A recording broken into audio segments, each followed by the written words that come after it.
also known as trigger points, ropes, adhesions, or scar tissue, can be defined as areas of dysfunctional and painful tissue.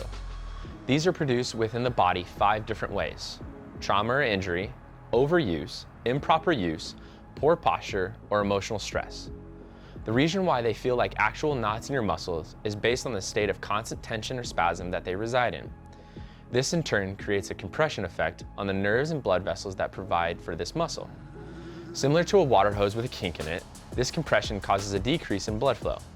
With a decrease in blood flow, the muscle is unable to receive the proper oxygen and nutrients necessary to operate functionally. This then causes an inflammation as a buildup of metabolic waste and toxins accumulate. The combined state of tension and inflammation produces pain signals that inhibit the muscle to contract and relax appropriately. As one can see, without proper attention, the body and its muscles can domino into a cycle that can not only be very painful, but extremely limiting.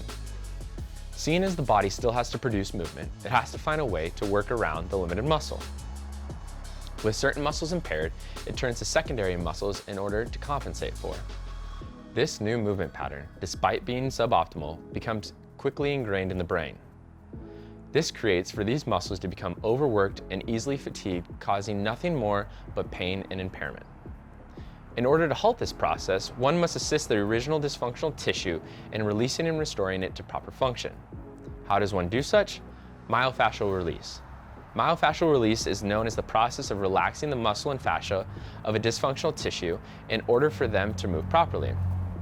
One of the best tools I've found as a physical therapist to do such a task is the vertiball.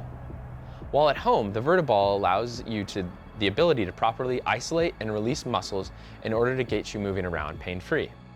With the shoulders, we find that our pec, biceps, and upper trap are all muscles that become tightened and overworked, while our smaller rotator cuff muscles become elongated and weak. Starting with the pec, it is a large fan-shaped muscle that spans from the middle of your chest to your armpit. Your bicep connects at the same spot as your pec, so when tight, it will shift your shoulders forward, putting you into that improper posture.